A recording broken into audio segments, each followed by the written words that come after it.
A atração a seguir é recomendada para todas as idades.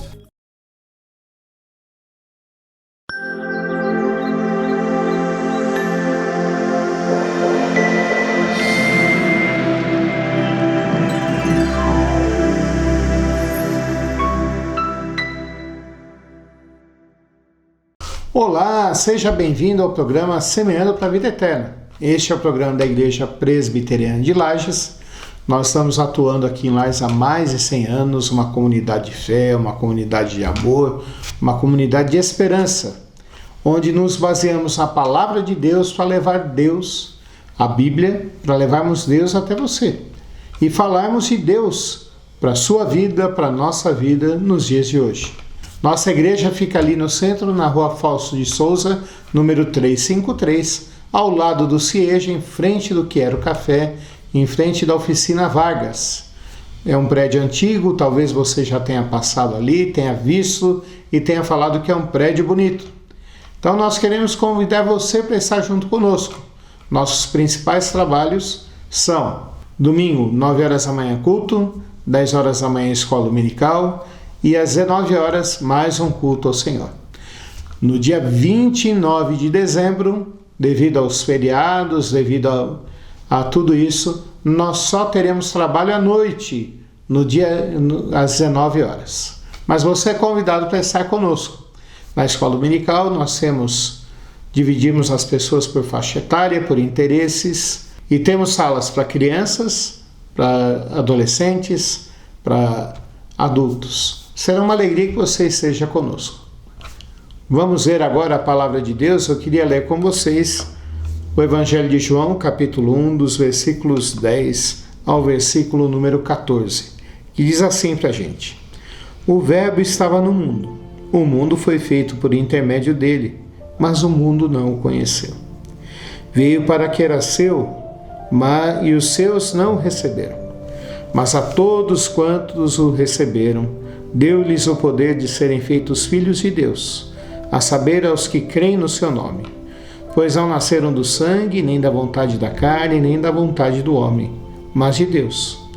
E o Verbo se fez carne e habitou entre nós, cheio de graça e de verdade, e vimos a sua glória, glória como do unigênito do Pai. Vamos orar? Senhor, que alegria poder entrar na casa das pessoas, dividir com elas um pouco da Tua Palavra, podemos pensar e refletir sobre como a Tua bondade, sobre a Tua vontade, sobre o Teu amor para nós, sobre quem Tu és, Pai. Nós queremos Te suplicar, Senhor Deus, que o Senhor fale ao nosso coração, Pai, e que nós possamos ser sustentados e transformados por Ti. Ilumina-nos com Teu Santo Espírito, Pai, em nome de Jesus Cristo. Amém.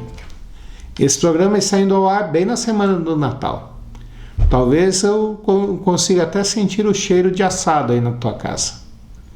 Seja um porco, seja um gado, seja uma ovelha, seja uma ave. É Natal. E o que é Natal, afinal de contas?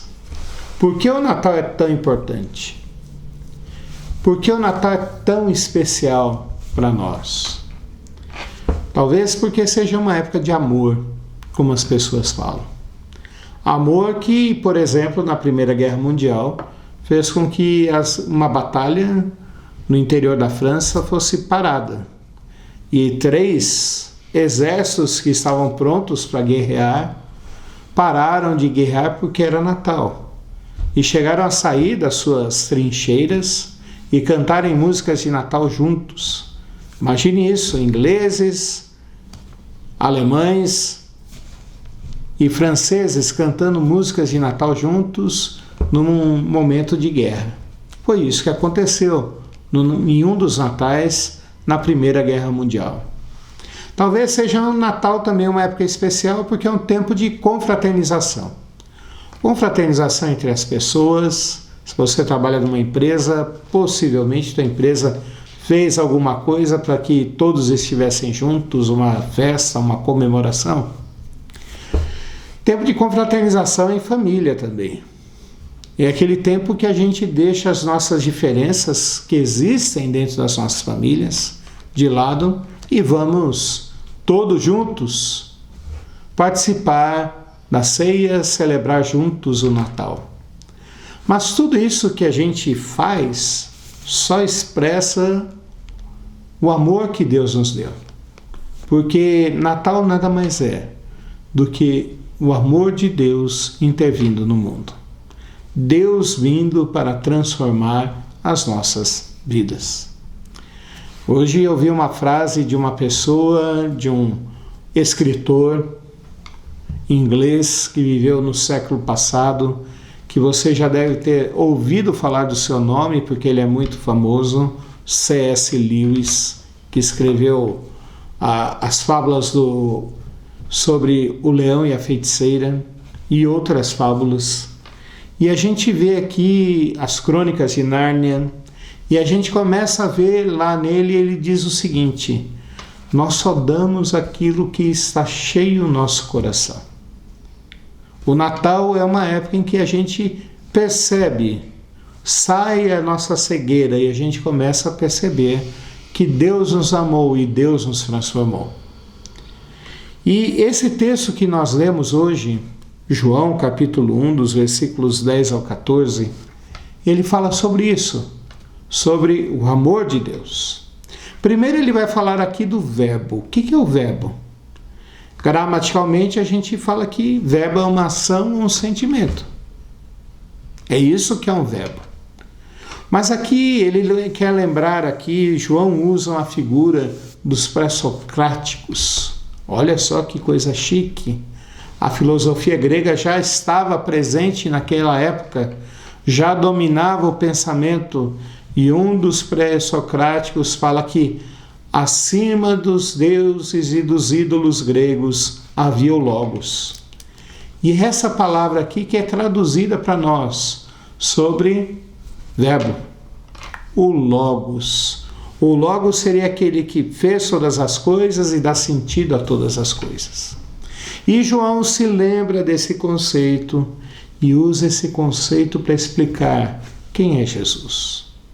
Natal é uma época de nós celebrarmos aquele menino, aquele bebezinho que nasceu, tão doce, tão meigo, mas aquele bebezinho na realidade é o Rei dos Reis.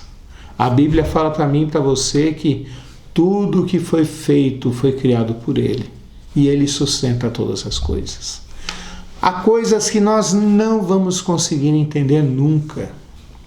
E aqui eu quero citar um filósofo alemão que viveu no século XVIII, final dos anos 1700, Immanuel Kant, que eu preciso concordar com ele em parte.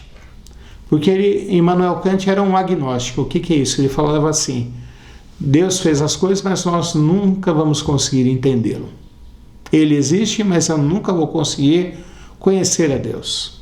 E eu preciso concordar com Kant nesse ponto. Nós nunca vamos entender completamente a Deus. Aliás, precisamos entender a nossa limitação e entender a nossa fraqueza. Nós nunca vamos conseguir entender completamente ninguém. Se você começar a estudar biologia, começar a estudar geofísica, começar a estudar astronomia, você vai ver que há coisas que transcendem o nosso entendimento. Se coisas que expressam quem Deus é, como o nosso DNA, como a nossa composição, como nós somos formados, ou como as estrelas e o universo, a gente não consegue entender, e isso só expressa a grandeza e a majestade de Deus. Como eu e você vamos conseguir entender o próprio Deus? Mas Deus vem ao nosso alcance. Deus se revela em nós através da sua palavra. E ele fala que Jesus Cristo, que era o Rei dos Reis, o Senhor dos Senhores, quis se tornar um de nós para nos servir, para nos amar, para morrer por nós na cruz do Calvário. É isso que é o Natal. O Natal expressa um amor que não é só sentimento, mas é uma ação. Mas ainda a gente entende o que é verbo aqui. O Verbo estava no mundo. O mundo foi feito por intermédio dele. O Criador, aquele que é a segunda pessoa da Trindade, aquele que executou todas as coisas, porque quando Gênesis 1 fala ali, disse Deus, haja luz e houve luz, esse haja está falando de Jesus Cristo. Ele fez todas as coisas. E diz aqui para mim e para você que Ele fez todas as coisas e cuida de mim e de você. Ele veio ao mundo. Ele se tornou um de nós. O apóstolo Paulo explica muito bem isso em Filipenses capítulo 2, falando para mim e para você que Deus, que Jesus Cristo, Filho de Deus, resolveu se despir. É como se Ele tirasse dele mesmo toda a sua majestade, toda a sua grandeza, toda a sua glória para se tornar um de nós. Natal é isso. É Jesus Cristo se tornando um de nós. Mas o texto continua e diz que o mundo não o conheceu. E a gente aí começa a tentar entender. Porque um pouco antes, João fala assim, ele estava no mundo. E agora ele fala, o mundo não o conheceu. O que quer dizer com isso? Parece que são dois significados para a mesma palavra, e é isso mesmo. O mundo é na criação, é no nosso cronotopo. O que é isso, pastor? Palavra difícil. É uma palavra tirada da linguística, da teoria da literatura, que fala que nós vivemos um tempo e no espaço. Deus entrou no tempo e no espaço, Ele estava no mundo, mas o mundo não o conheceu.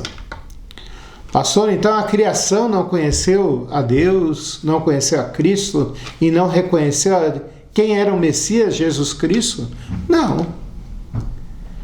Jesus Cristo, quando os seus discípulos estavam passando por uma tempestade, saiu no mar, saiu do barco, orou e o vento e o mar pararam. Ele repreendeu o vento e o mar e eles pararam. E os seus discípulos olharam e falaram, quem é esse que até o vento e o mar lhe obedecem? Então a criação conheceu e reconheceu quem é Cristo. O Salmo 19 explica bem isso para nós. Que toda a criação glorifica e mostra quem Deus é. Então quem que é esse mundo? Esse mundo são as pessoas. As pessoas que viviam ali naquele tempo. As pessoas que estavam ali naquele momento. Mais especificamente os judeus daquele tempo. Eles não reconheceram quem era Jesus. Isso por quê? Isso porque no critério deles, Jesus Cristo nunca poderia ser o Messias. No critério que eles tinham, Jesus Cristo tinha que ser um líder político, um general, um rei, para arrancá-los do Império Romano. O Império Romano não reconheceu a divindade de Jesus Cristo, porque se reconhecesse, ele reconheceria que tem alguém superior a eles.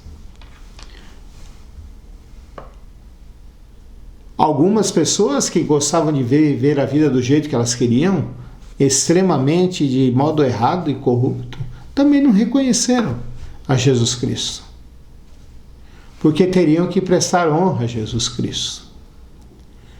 Às vezes, os nossos critérios, o nosso jeito de olhar, o nosso jeito de pensar, o nosso jeito de agir, está errado. Porque nós queremos dizer e colocar a nossa opinião como a certa. Mas vamos ser sinceros, quem nunca fez isso? Quem nunca já pensou desse jeito?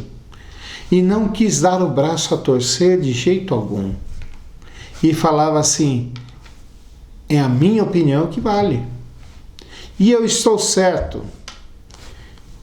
Aqui, especialmente os judeus, eles estavam quase salvos. Mas eu quero dizer uma coisa muito triste para você. Quase não significa nada. Pastor, quase não significa nada? Quase significa que nada aconteceu. E eu vou dar um exemplo bem simples aqui para você entender, para a gente acabar aqui com esse conceito de que quase vale a pena. Se você prestar um dos concursos que vão abrir agora aqui no nosso país e bem, dar o seu máximo, mas na hora que sair a correção oficial faltar 2 décimos para você ser aprovado num concurso público.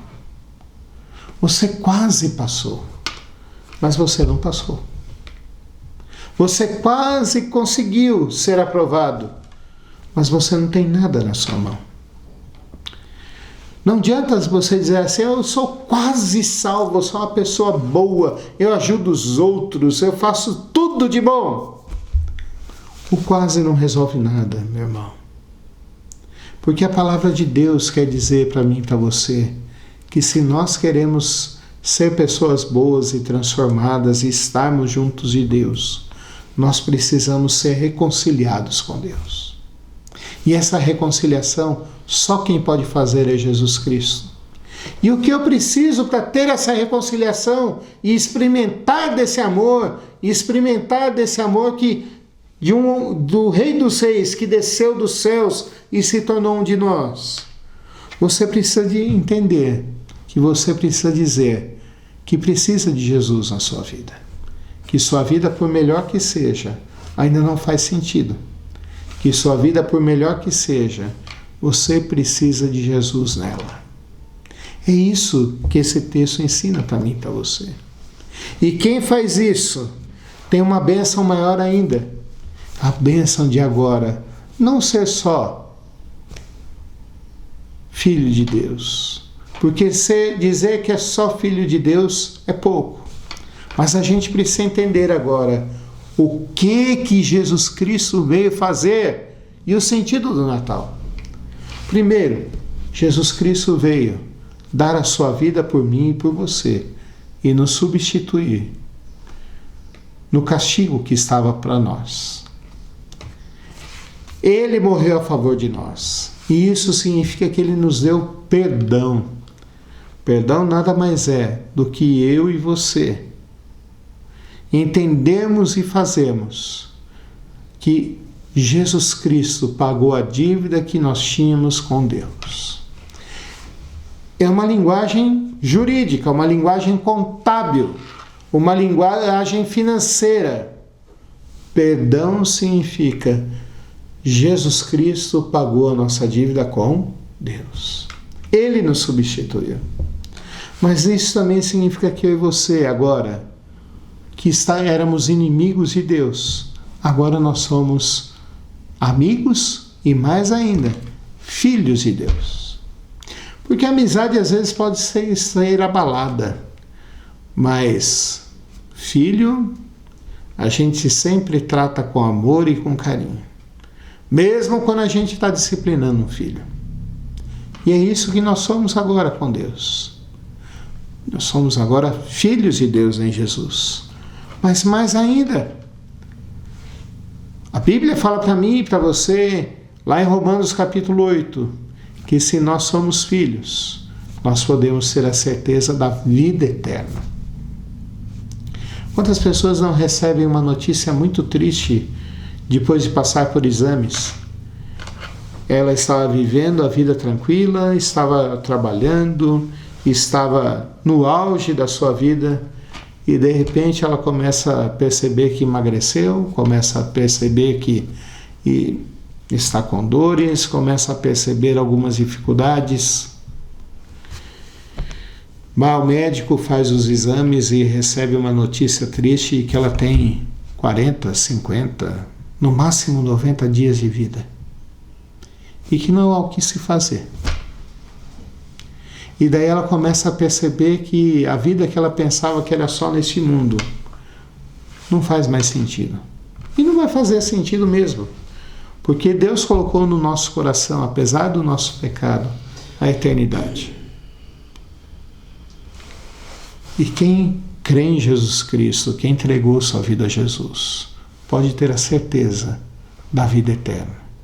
Pode ter a certeza de que, mesmo que esse corpo pereça, a parte imaterial dele vai estar ao lado de Deus e vai usufruir da alegria de ser filho de Deus.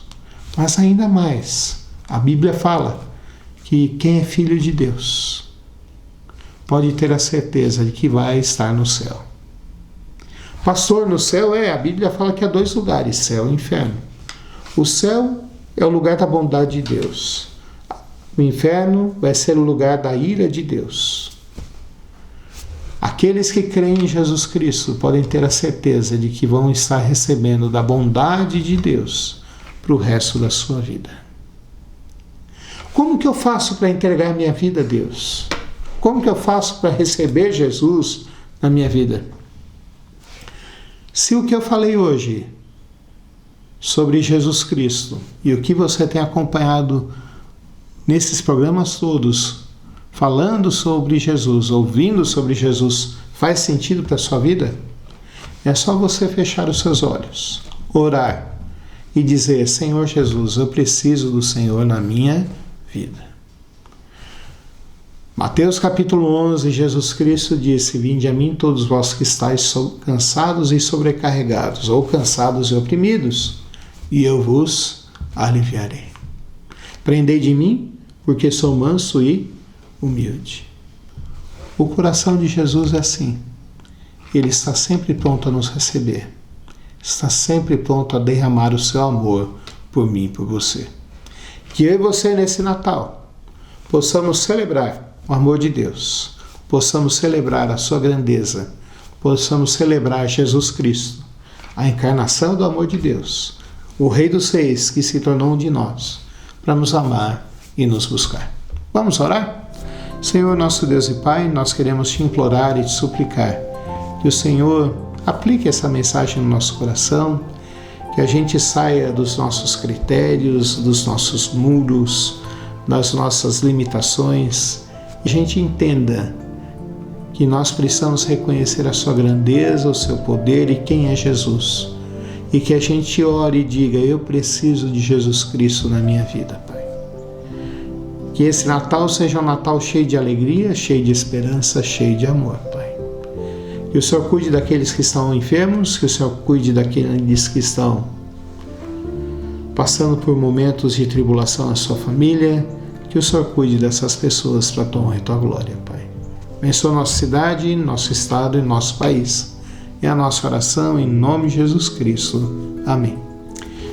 Que Deus te abençoe, um Feliz Natal, que você e sua família possam viver e experimentar do amor de Deus. Faça uma visita para nós, esteja conosco lá na Igreja Presbiteriana de Lages e fique com a programação da Nova Era TV.